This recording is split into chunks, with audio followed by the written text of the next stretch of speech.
अस्सलाम वालेकुम स्टूडेंट्स। बच्चों, आप लोगों ने आसमान पर अगर ऐसा कुछ फिनोमेना देखा है तो आप जानते हैं इसको जो है वो रेनबो कहते हैं।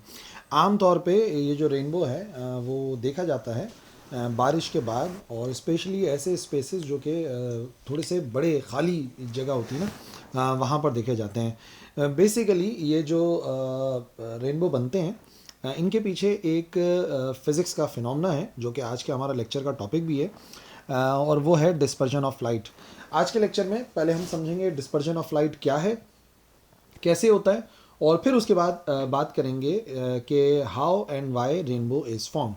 तो चलिए शुरुआत करते हैं डिस्पर्जन ऑफ लाइट को समझने से। तो बच्चों, जब वाइट लाइट स्प्लिट हो जाती है यानी कि ब्रेक हो जाती है इसके कॉन्स्टिट्यूएंट कलर्स के अंदर, यानी कि उसके जो मुख्तलिफ पार्ट्स हैं, कलर्स हैं, जब वो उसमें ब्रेक हो जाती है तो उसे कहते हैं डिस्पर्जन ऑफ लाइट। उर्दू में डिस्पर्जन के लिए एक वर्ड इस्तेमाल होता है मुंतशिर होना, यानी बिखर जाना। तो यहाँ पर जो वर्ड इस्तेमाल हो रहा है आप दोबारा देखिए, splitting of white light into constituent colours, यानी जब वाइट लाइट को हम स्प्लिट करते हैं उसके मुख्तलिफ पार्ट्स में, मुख्तलिफ कलर्स में, तो उसे डिस्पर्जन ऑफ लाइट कहते हैं। और ऐसा कब होता है पता है आपको? When it passes through a glass prism. जब भी वाइट लाइट किसी ग्लास प्रिज्म से गुजरती है तो गुजरने की वजह से अपने मुख्तलिफ कलर्स में ब्रेक हो जाती है, स्प्लिट हो जाती है, और इसी प्रोसेस को डिस्पर्जन ऑफ वाइट लाइट कहा जाता है, या आप डिस्पर्जन ऑफ लाइट भी कह सकते हैं। अब पहले प्रिज्म क्या है उसको समझो। देखो, प्रिज्म एक ट्राइंगुलर ट्रांसपेरेंट ब्लॉक है गिलास का या प्लास्टिक का। अब वो गिलास का भी हो सकता है, प्लास्टिक का भी हो सकता है प्रिज्म, ठीक है। और ट्राइंगुलर ट्रांसपेरेंट टाइप ब्लॉक होता है। ये एक सॉलिड स्ट्रक्चर होता है जिसके अंदर 3 रेक्टेंगुलर और 2 ट्राइंगुलर सरफेसेस होती हैं।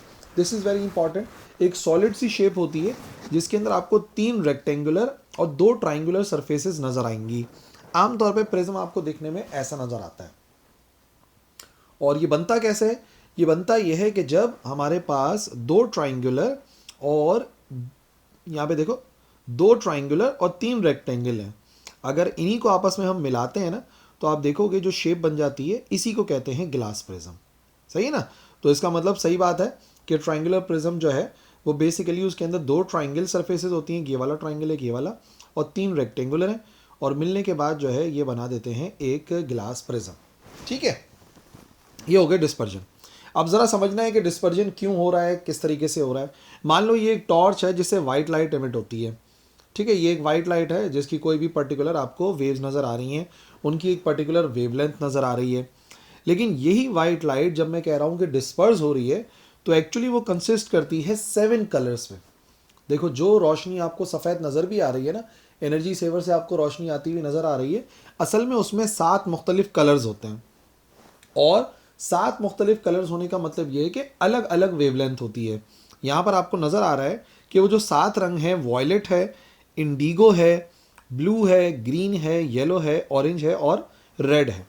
और हर एक में आप एक बड़ी इंटरेस्टिंग बात नोट करोगे कि जो वॉयलेट है उसकी वेव्स छोटी छोटी सी हैं, मतलब उनकी वेव लेंथ कम होती है।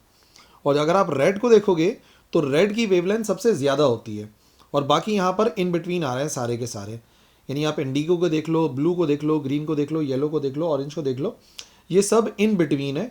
और अगर आप वॉयलेट और रेड को देखोगे तो आपको नज़र आ रहा है कि वॉयलेट की वेव सबसे छोटी हैं और रेड की जो वेवलेंथ है वो सबसे ज़्यादा बड़ी है, यानी कि लंबी वेव है।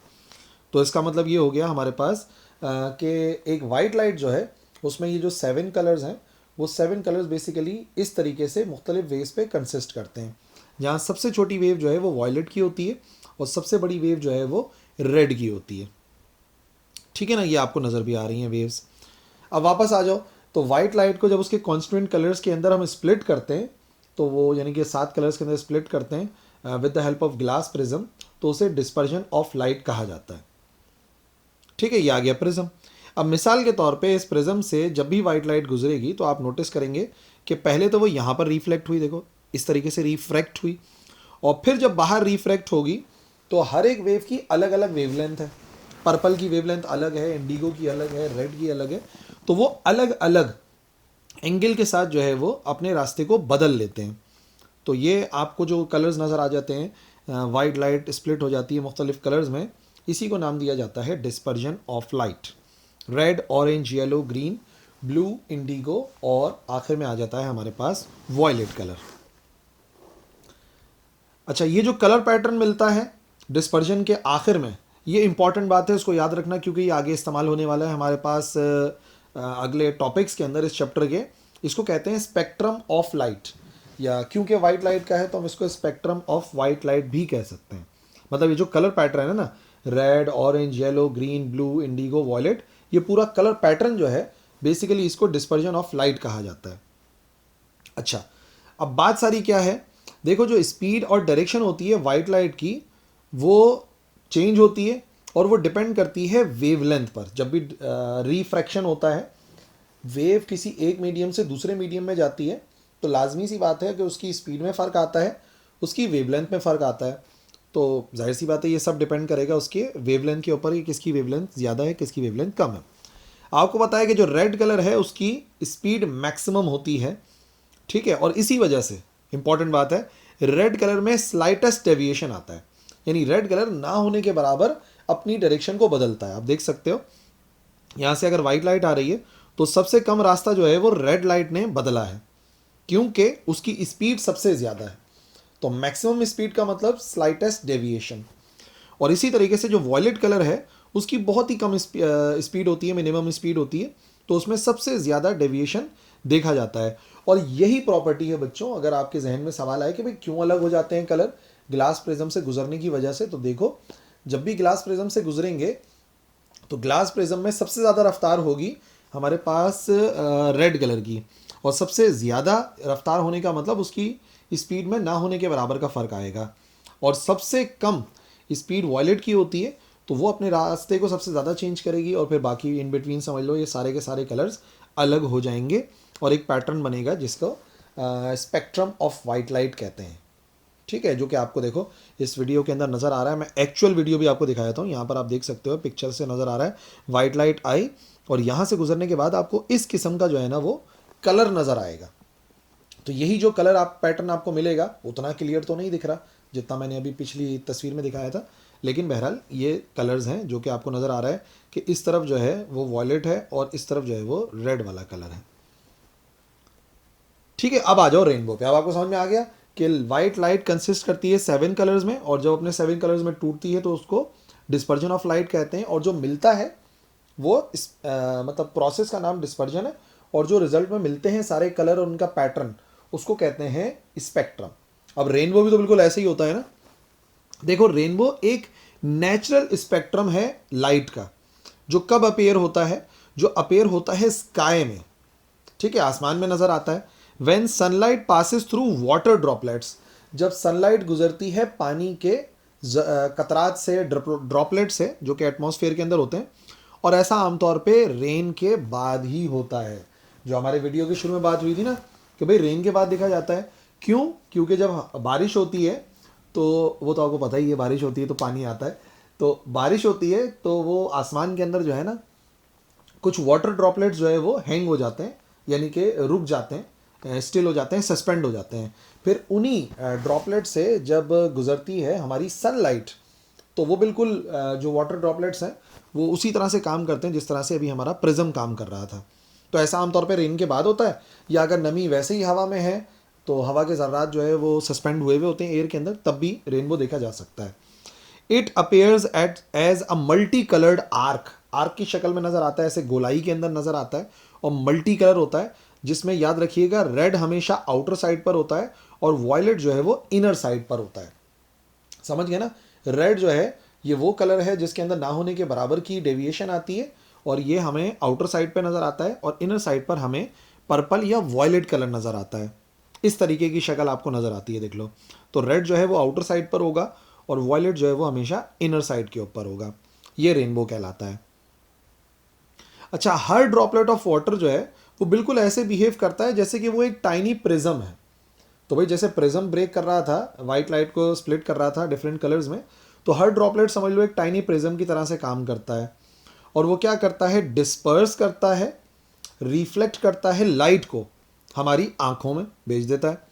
और जब आप स्काई की तरफ देखते हैं तो जो ड्रॉपलेट्स होते हैं वो इमिट करते हैं वेवलेंथ ऑफ लाइट को, यानी कि वो कुछ वेवलेंथ इमिट करते हैं वाटर ड्रॉपलेट्स जो कि किसी कलर से एसोसिएट होते हैं।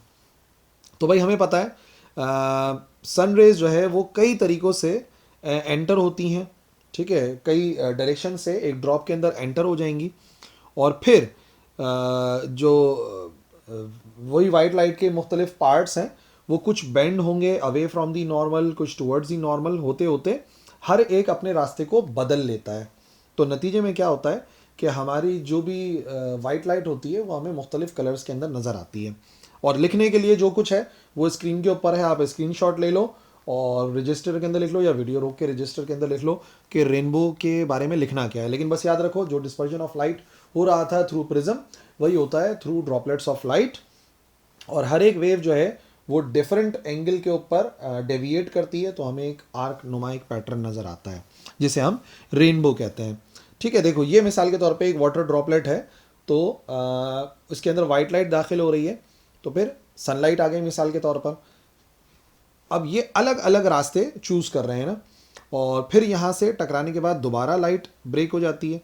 आप नोटिस करो यहाँ पे लाइट अंदर गई, रिफ्लेक्ट हो गई अलग अलग एंगल के ऊपर, फिर इस ड्रॉपलेट से टकराई टोटल इंटरनल रिफ्लेक्शन करते हुए। हमने पढ़ा है टोटल इंटरनल रिफ्लेक्शन, अगर आपने नहीं देखा तो लेक्चर जो है वो अपलोडेड है चैनल पे, आप पूरा जाके देख सकते हो कि भाई टोटल इंटरनल रिफ्लेक्शन क्या होता है। तो यहाँ पर टोटली इंटरनली रिफ्लेक्ट होती है सनलाइट, और इन दी एंड जब बाहर आती है तो हमें नज़र आ जाते हैं मुख्तलिफ कलर्स। जब भी लाइट सनलाइट एयर से वाटर में दाखिल होती है तो वो बेंड हो जाती है टूवर्ड्स दी नॉर्मल, और जब वो वाटर से दोबारा एयर में जाती है तो away from the normal bend होती है, और हमें मुख्तलिफ कलर्स नज़र आना शुरू हो जाते हैं, जो कि आपको पता है कि रेड, ऑरेंज, येलो, ग्रीन और ब्लू, इंडिगो और पर्पल होता है या वॉयलेट होता है। तो रेड और वॉयलेट जो है वो कॉर्नर्स पर होते हैं, ये आप जानते हैं। आमतौर पे इस किस्म का एक रेनबो हमें नज़र आता है आफ्टर रेन या फिर नमी की वजह से। सो बच्चों ये था आज का हमारा lecture about rainbow and dispersion of light, and I hope आपको समझ में आ गई होंगी सारी बातें। कोई कन्फ्यूजन है तो आप लिखो कमेंट सेक्शन में, इंशाल्लाह उसको भी दूर कर देंगे। That's all for this video. अल्लाह हाफिज़।